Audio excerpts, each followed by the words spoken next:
Welcome to Grid Legends. This time I'm going to leave here the settings that I used for the race right at the start of the video, and we are jumping straight into action after this.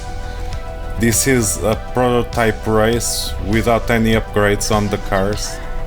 As you guys could see, we are at Suzuka in the rain.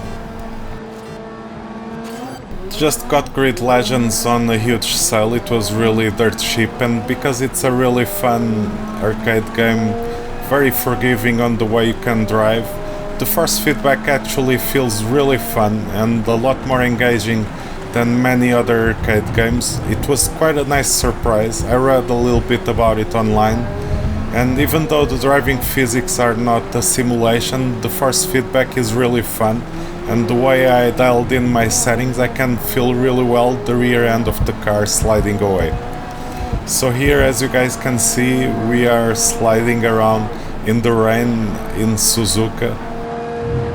This is far from being the most realistic experience, but it is a very immersive experience with the nice looking graphics, even the sounds and everything. Of course, it's an arcade game and it shows. The driving and the force feedback are where you feel the most about that, but it's still very fun and engaging. The biggest difficulty for me was dealing with the AI, because the AI sometimes are slow in unexpected places or cause unexpected crashes. At the same time, it does have some crazy artificial crashes, trying to make the race feel realistic and sometimes displaying the AI crashing in very funny ways. My struggle with the physics on this game was that I'm used to brake and to be a lot more careful driving, and because this is an arcade game made a little bit more for controllers, you can actually just throw yourself into corners, slide around. It's very forgiving. It's a lot about having just fun throwing the car around and feeling like you are a really good race driver, even if you have a really bad technique. Even on legendary difficulty AI, I'm already in third place after the first lap. Of course, I chiseled a little bit at the start, and the AI is very dangerous. They sometimes drive in a way that makes it very easy to crash and have really bad accidents. And I didn't want to deal with the AI for the whole 5 laps and just struggle in the rain.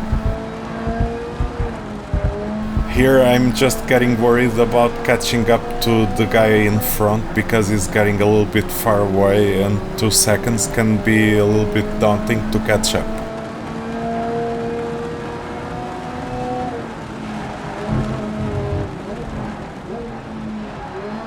Crazy slides, but it is really funny that in this arcade game I have more grip in the rain than in a simulator I would have in the dry. So I'm actually being able to drive quicker than this car should be able to be driven in dry conditions. It's just insane. This also adds up to the immense sense of speed that you get driving on this game. Because the physics are not realistic, I'm not using my brake reference points and my racing lines that I would have from the simulator. I cannot use real-world references for where to brake and how to drive on this game. That will not work, and I will be way slower than what I can be here and the AI and other drivers online. So here many times I end up using the racing line, because the racing lines here are very unrealistic, the braking points are very unrealistic, and my trained references won't work. At the same time, I don't want to learn driving in this game and then go to the simulator and keep crashing because I'm not braking well enough. Whoa! How did that guy just roll over his car on that corner on the first turns in Suzuka? This is such a funny thing to see on the race. Very goofy game. I think this title shines on its comedic value, and the acting on the story mode is over the top as well. I can see the actors were having a lot of fun and really digging into the characters.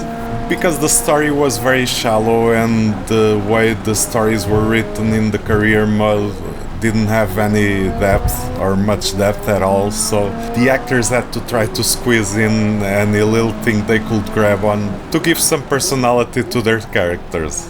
It's a pity they removed the tire wear and fuel settings from this game, because if you had tire wear, this could be made for a more dynamic experience and more fun experience with pit stops, but maybe the budget wasn't there or was spent elsewhere, maybe on the pretty decent looking graphics. It's so funny that one of the first really good games made by Codemasters for the PlayStation 1 era, the Toka 2 Touring Cars Championship from 1998, you had tire wear and you had pit repairs and you could go to the pits, especially in feature races. You had to go to the pits for the mandatory pit stop, otherwise you will get disqualified. And it had such an interesting layer of complexity on top of the racing in that game. It's such a thing that I miss on so many other modern racing games or even simulators sometimes. Such a pity that Codemasters actually dropped those really great features that they started working early on in some of their first games. Back then, not even Gran Turismo had some of those features as well implemented as they had. Back then in Gran Turismo, the sheer amount of the car list was crazy, the graphics looked really good, but you had no car damage.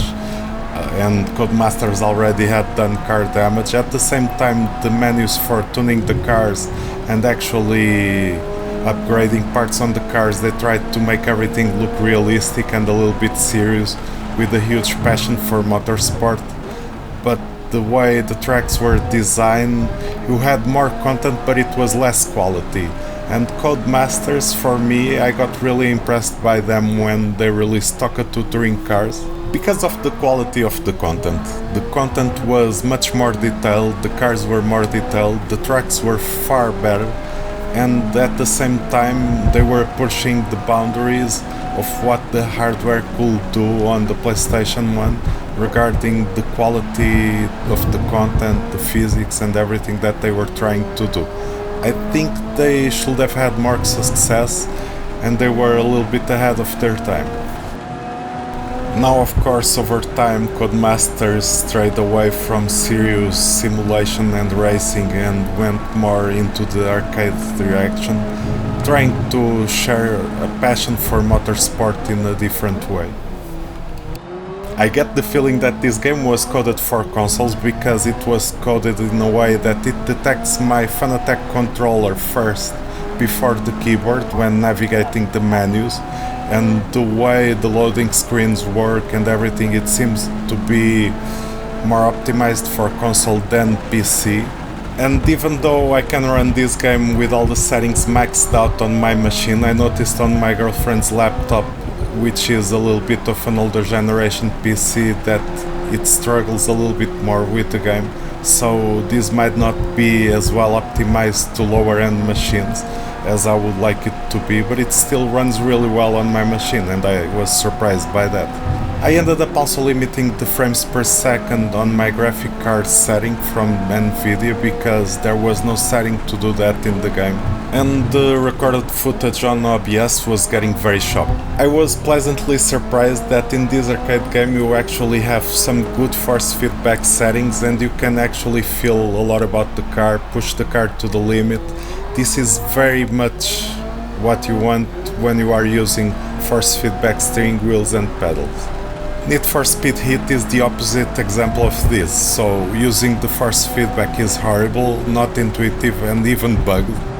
The steering wheel and pedals are filtered and don't work really well, because you have hard-coded filters into that game and you can only use a keyboard or a console controller in there. I was very satisfied with my driving because I was pulling a gap from Legendary Difficulty AI, which is the maxed out difficulty preset here, and I was having a lot of fun while driving in the rain.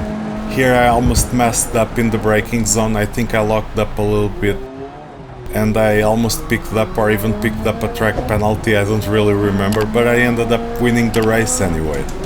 fireworks go off and I'm winning this race. Now I'll be going to the car tuning menu where I can show the car setup for this race.